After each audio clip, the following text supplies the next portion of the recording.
2022's The Batman is the newest iteration of the Caped Crusader and features Robert Pattinson behind the mask. We have gotten many iterations of the Batman. Some are borderline universally beloved, some universally hated, and some with mixed but strong opinions. As a fan who is familiar with Batman but not a diehard fan, I didn't know what to expect from the Batman. Matt Reeves is one of my favorite working directors. The Planet of the Apes trilogy is one of the most underrated trilogies ever made, so I was optimistic. I remember talking to big Batman fans after this movie came out, and they told me so many things they loved about the movie. They loved that this was the most detective Batman we've gotten on the big screen. They loved the tone of Gotham and how it's presented. They loved that this Batman was maybe more brutal than any of the other Batmans we've seen. And yes, they loved that Batman wasn't killing people anymore. I couldn't disagree with them because, again, I'm not the most familiar with the Batman lore, but what I am familiar with are movies and stories. So while this may or may not be a great adaptation of the Batman character, it doesn't change the fact that this movie was phenomenal. There are plenty of aspects of this movie that make it great, but today I want to focus on the character work. I haven't seen every Batman story that exists, but what I can say is that of every Batman story I have seen, this movie has done the best job at building characters. So in this video, I want to dive deep into what I would argue are the three most important characters in the movie and what makes each of their stories so compelling. So with that being said, hello everybody and welcome to another video. My name is The Goldman, and today we're going to talk about the characters of the Batman.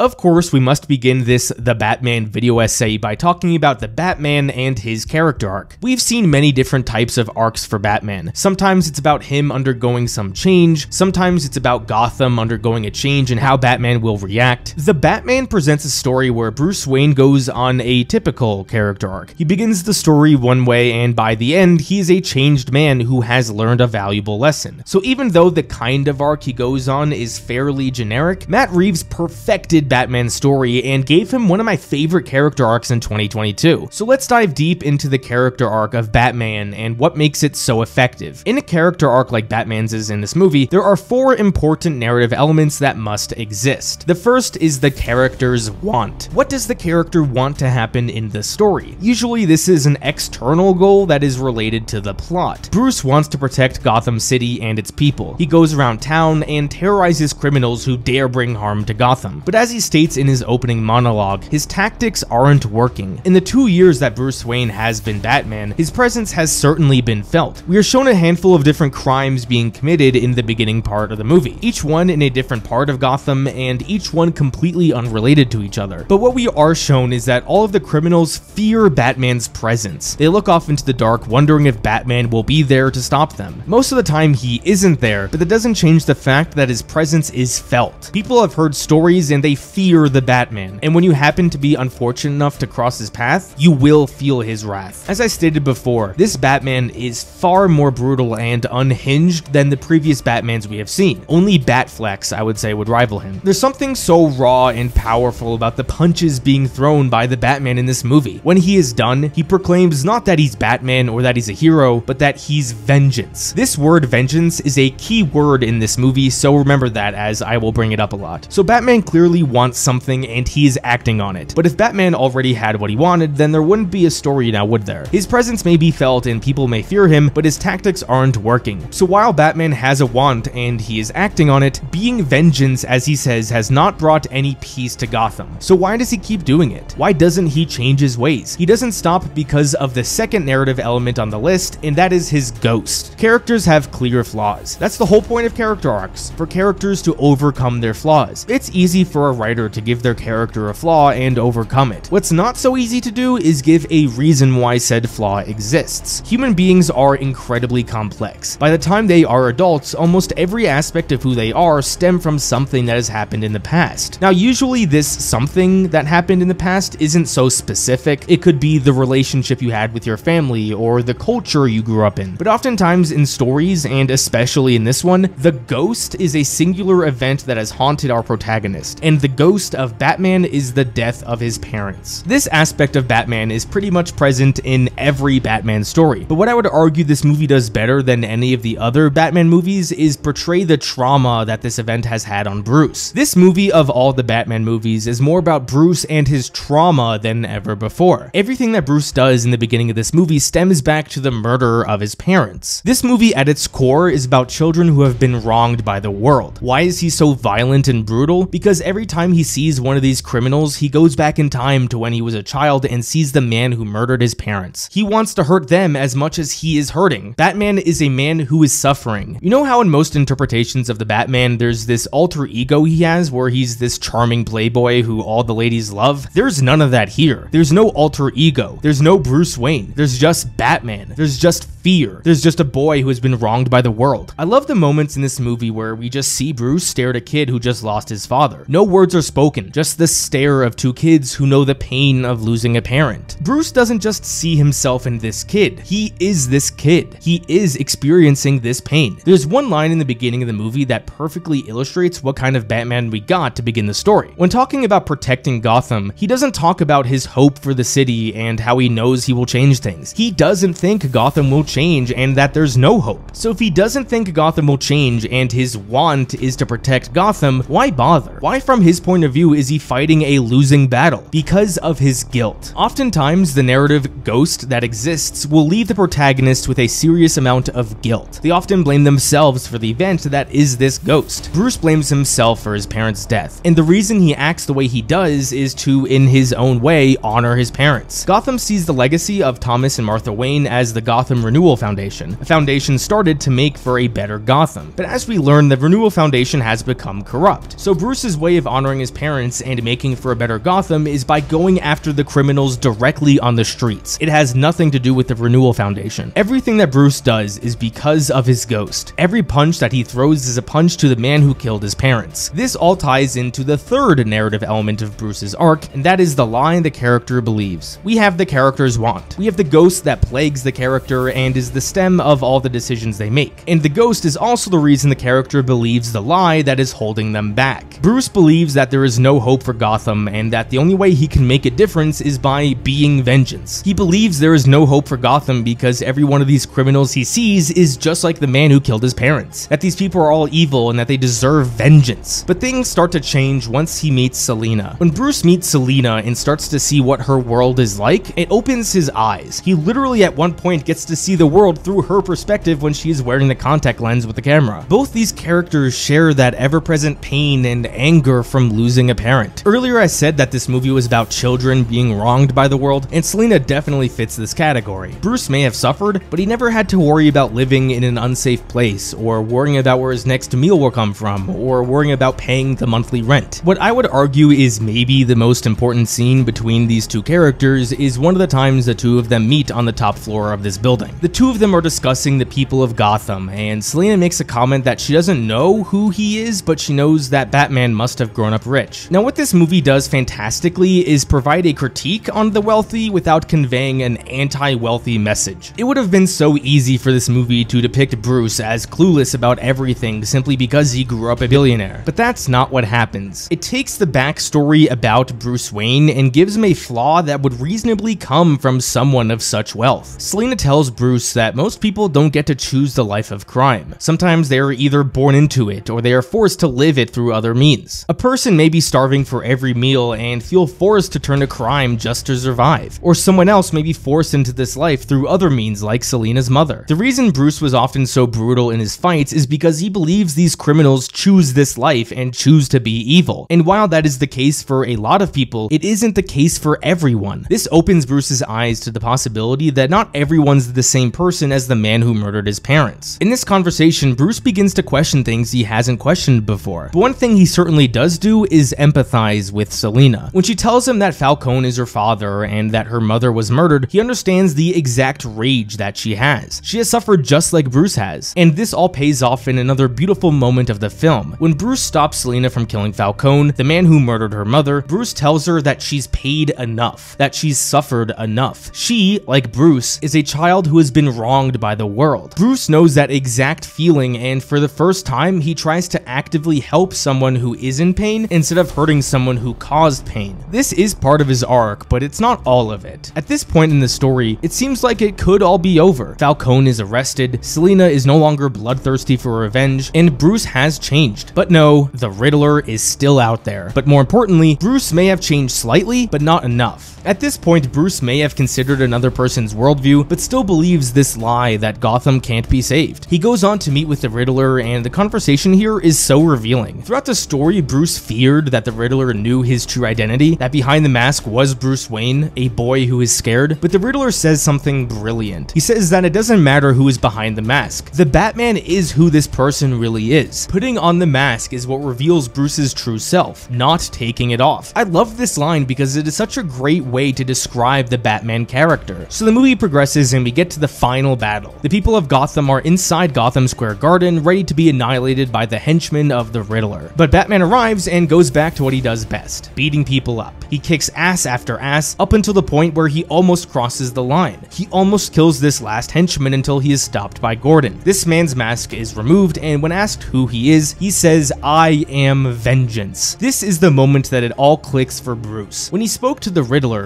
thought the two were working together because they were both masked men providing vengeance towards criminals. He learns that the Riddler only exists because of Batman. And when he hears this man say he's vengeance, Bruce realizes why crime hasn't gone down since he showed up. Because Batman is inspiring others to act like him, to be vengeance and go after criminals bringing pain to Gotham. And this is the fourth narrative element of Bruce's character arc, and that is his need. Bruce wants to protect and save Gotham, but what he needs to realize is that vengeance and attacking criminals isn't going to stop crime. He needs to do the opposite. He needs to be a leader, a beacon, a man that Gotham can look up to, a dark knight. Bruce falls into the water and emerges reborn, kind of like an actual baptism. Batman can't stop the flood. He can't stop all the crime in Gotham. He can't stop more people like the Riddler showing up. But what he can do is save the people of Gotham. Gone is the man who is vengeance. He goes over to the people trapped in the water. In front of him is the boy he's been looking at all movie. The boy who's scared just like him. Only this time Bruce reaches out a hand. He takes the boy and leads all the people of Gotham to safety. He takes this torch and leads the people through the flood. Batman is now a leader. On the roof of Gotham Square Garden, he is giving people hope. He carries a woman to safety, something he wouldn't have done in the beginning of the movie. Batman has gone through a character arc and he is a changed man. He wanted to save Gotham and he needed to realize that he had to be the light in the night that Gotham needed. Another aspect of the henchman saying he's vengeance that I love has to do with my cardinal rule of storytelling, that actions must have realistic consequences. Oftentimes there are plenty of stories where characters have flaws and they go on arcs to overcome those flaws. But what's equally as important as having a flaw is that there are realistic consequences of that flaw. Bruce's flaw was his approach to protecting Gotham in the beginning of the movie. In this moment in Gotham Square Garden, Bruce realizes that his actions for the past 2 years have consequences. His actions are the reason why crime has gone up, and arguably more importantly, his actions are the reason why the Riddler exists in the first place. It was a brilliant decision to have the sheer existence of the villain stem from the actions of our hero. Bruce and subsequently Gotham have suffered the consequences of his actions, and he must change in order to redeem his wrongdoings. The movie concludes with one final conversation with Selina. Selina reiterates to Bruce his sentiment from the beginning of the movie, that Gotham isn't going to get any better and that it can't be saved. But this time Bruce disagrees. He has hope and belief that Gotham can be better and that it can be saved. Bruce didn't go on an arc of overcoming his trauma. The ghost that plagues him still haunts him and it always will. He's far from perfect and has a long way to go. But Batman has taken the next step into being a hero. An aspect of this arc that I love so much is that it's a great arc for a protagonist to have in the first movie in a series. There's gonna be more Batman films and he's gonna have to grow even more. What this movie does is give Batman a great first step on this journey with a lot of room to grow. At the end of the day, the most important thing that I want to see stem from a character arc is a powerful message. Stories are all about sending messages, aren't they? The message that this movie sends is that you can't fight what you hate, you have to save what you love. And yes, I just quoted that. Don't be someone who feeds into the darkness. Be a hero, be a leader, be a light in the night. And that is what the story of the Batman teaches us.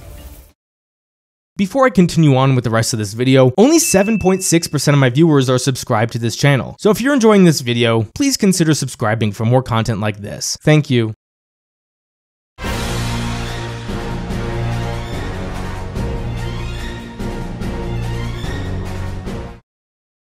Up next, I want to examine Selina Kyle, aka Catwoman. I know earlier I said I had a decent understanding of the Batman character, but I wasn't super familiar with him. When it comes to Catwoman, I am borderline clueless about the lore behind her character. But what I can say is that she is a fantastic supporting character in this movie. When it comes to supporting characters who are as prominent in a story as Selina is in The Batman, they should accomplish one of two things. If the protagonist is going on a standard character arc, then the supporting characters should help the protagonist go on this journey. Usually it involves aiding the protagonist in learning what their need is so they can grow as a person. The other thing a supporting character could accomplish is going on an arc themselves because of the protagonist. Not every story involves the main character going on a character arc. Sometimes what may happen is that the protagonist has a strongly held belief, and as the movie progresses, the supporting characters go on an arc because of this belief held by the protagonist. This is what we would call a flat arc. So what I love about Selina in The Batman is that she actually does both. She has her own character arc because of Batman, and she also helps Batman grow himself. I touched on this briefly in the previous section, but Bruce and Selina both have similar ghosts. Bruce's is the death of his parents, and Selina's is the death of her mother. But unlike Bruce, she had to grow up in the harsh realities of the real world. She wasn't protected by someone like Alfred. She had to protect herself. Because of this, she's able to provide Bruce with a new perspective on the people of Gotham, that not everyone who is involved with crime chose that life. Not everyone chose to be involved in these gangs and are just as much of victims as Bruce Wayne is. This, of course, was a major turning point for Bruce and helped him grow as a person. Without Selina, Bruce would have never gone on this character arc, and that is the job of any supporting character. But as I stated earlier, Selina goes on an arc herself. A key point of Selina's character is revenge. She wants revenge against the people who murdered Annika, her friend, and she wants revenge against Falcone for killing her mother. One aspect of Selina's character that was fascinating to me was to see she wears her own masks too. Whenever Bruce Wayne is going out as Batman, he obviously wears the Batman suit and the mask, but when Selina is on a mission herself, she wears a wig and some revealing outfit. Selina and Bruce will wear masks to hide their trauma. Just in the case of Selina, it's a mask. This was a neat detail between the two. When she fights Falcone and is about to kill him, Bruce stops her and tells her that she's suffered enough. At this moment, Selina stops and learns to let go, that revenge isn't gonna make her feel any better. Bruce showed her what it means to be there for someone else, so even though she initially tries to leave the city, she ends up going back to help Bruce fight at the end of the movie. Selina went on her own arc because at the beginning of the movie, she would never have gone back to Gotham and helped fought alongside the Batman, but because Bruce was there for her beforehand, she was there for him. Selina goes on an arc herself and also helps Bruce go on one for himself. But one last aspect about Selina that I wanted to point out is that Selina is an active character. It would be easy to just have Bruce tell her what to do all the time and have her listen to him, but throughout the movie, Selina makes her own decisions. More importantly, she has her own agency. She disobeyed Bruce when she took off the contact that had the camera. Sure, she was willing to help Bruce, but her mission comes first. Her revenge comes first. It's so important to add agency to supporting characters because it makes them feel like real people. No person willingly just does something everyone asks them to. People have their own agency, their own hopes and dreams and motivations. And this movie gives Selina her own agency, and that adds to her already great character. I love the depiction of Selina Kyle in this movie. She's a three-dimensional character who adds tremendous value in this movie. She is a great counterpart to Batman, and I hope we get to see more of her in the sequels.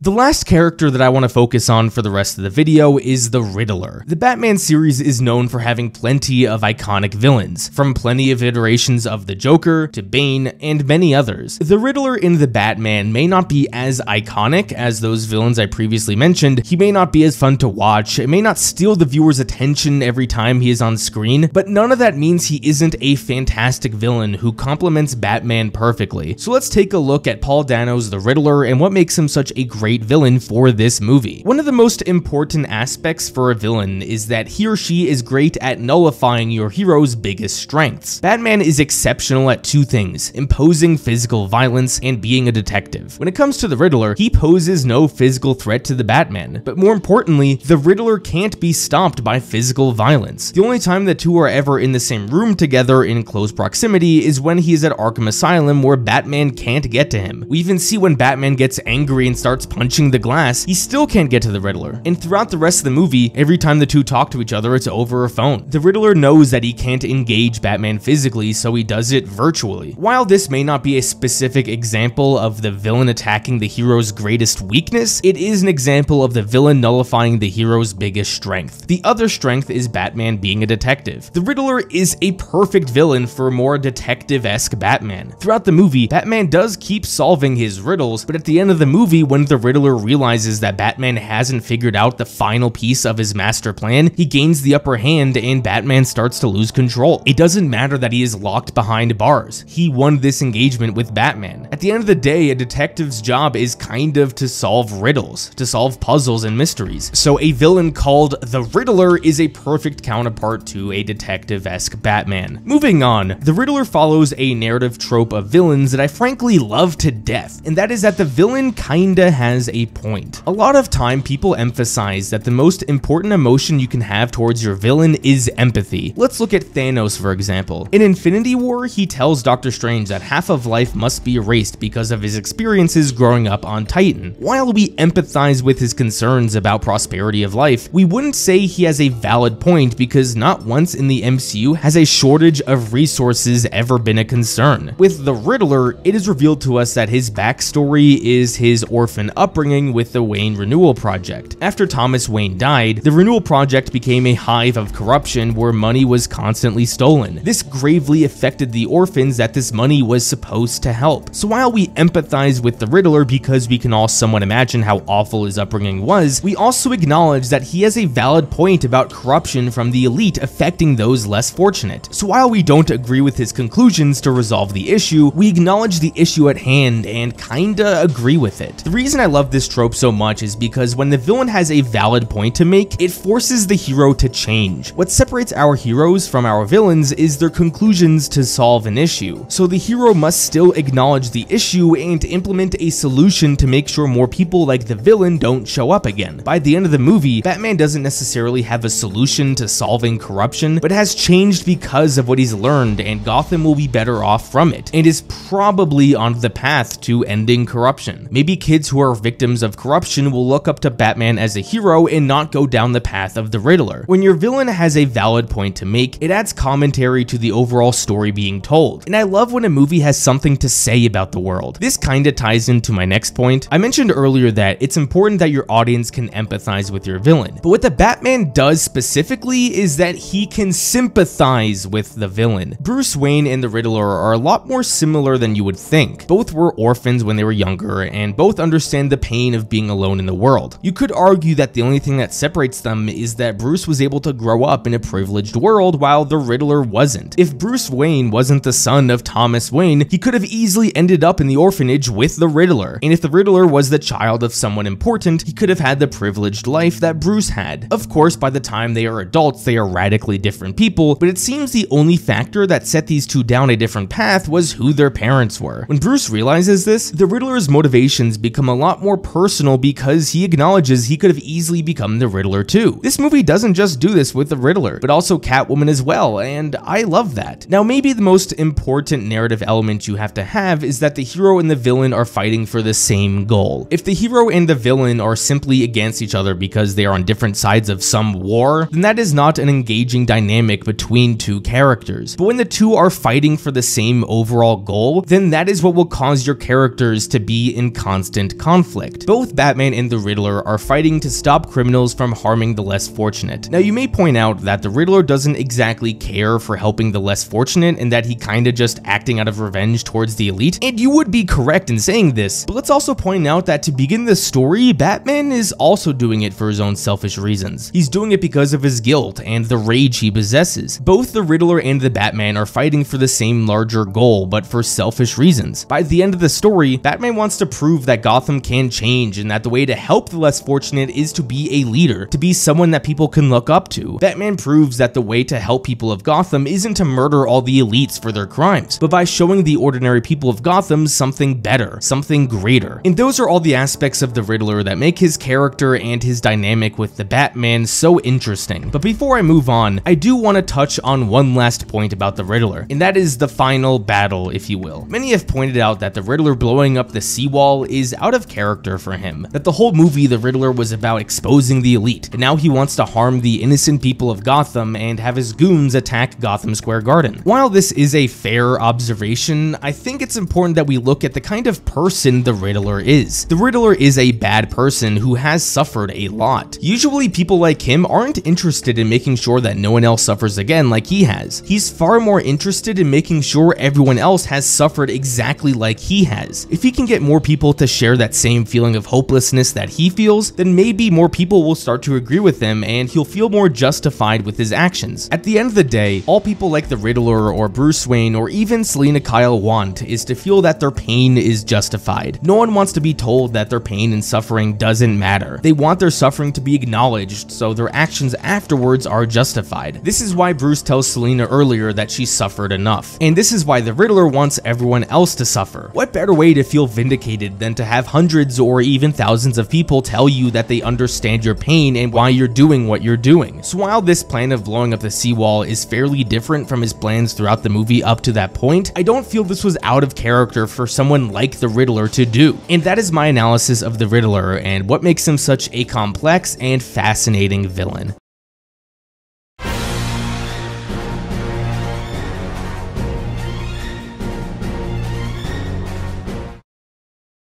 To wrap up this video, I want to briefly touch on the impact this movie has left. This movie is not titled The Batman ... Why It's Great. It's a years later video. So since The Batman has been released, a lot has changed for the DC franchise. As I stated numerous times throughout the video, I'm not a die-hard DC fan. I'm as casual as it gets. I've seen pretty much every live action movie that has come out in the past 20 years, but that's pretty much the extent of my familiarity. But what I am familiar with is fandom as a whole and what makes for a healthy fandom. DC is as divided as ever. We got the Zack Snyder fans who desperately want Zack to make his final 2 movies. We got the anti-Zack Snyder fans who are happy with the total reboot that James Gunn is doing, and then there are those who are kinda in the middle who are just overly frustrated with the mess that DC has been. Regardless of your opinions on Henry Cavill as Superman, announcing him to come back and then a month later having him removed from DC was a messy situation, but that was still a PR disaster. So going forward, what can DC learn from the success of the Batman and the Joker? A lot of people love to throw out a consistent vision. A lack of a consistent vision has definitely plagued DC for a while now, but I think what's more important than that is authorship. Authorship is when you give an individual or a small group a strong voice or message and have it be conveyed. Even though I am not the biggest Zack Snyder fan, one thing his 3 DC films undoubtedly have is authorship. Those are Zack Snyder films, and all his beliefs and values are deeply rooted into those films. I may not like all the decisions he's made in those films, but I deeply admire Zack Snyder sticking to his guns and telling stories he wants to tell. And I think that's why he has such a strong following, because a lot of people deeply resonate with his work and they want it to continue. The same could be said for the Christopher Nolan movies. Those are undoubtedly Nolan films, and his fans love those films because of that. The DCEU for the past few years has lacked authorship. Now, a movie can lack authorship and still be good, but I feel that movies that have authorship usually spawn passionate emotions. With Zack Snyder films, a lot of people passionately love or hate his films. With a movie like, say, Aquaman, a lot of people enjoy it, but you're not going to be people who passionately love or hate the movie. Films that lack authorship, I feel, are destined for apathy. They may be entertaining for a time, but over time they will be forgotten. If DC wants to succeed, they need to put their hope into an individual that has a voice and wants to tell a story, because even though the chances that the films are widely hated are higher, the chances that the films are passionately loved are also vastly higher. This individual can be James Gunn or someone else, but they need that authorship. The Batman and the Joker have that authorship. If you read or listen to interviews from Matt Reeves, he is passionate about the story he wants to tell, and more importantly, the messages his movies are trying to convey. The same could be said about Todd Phillips and the Joker. The Batman is not only a great film, but it teaches us us the importance of authorship, and I feel that is a big reason why so many people are excited to see more of Matt Reeves' work with the Batman. So what will the legacy of the Batman be? Time will tell, because there are plenty of more stories to be told within this universe. But if all goes well and DC continues to let Matt Reeves do his thing, I think the Robert Pattinson Batman universe is destined for greatness. Thank you everyone so much for watching another one of my videos. Don't forget to unite the Claude Squad, and I will see you guys next time.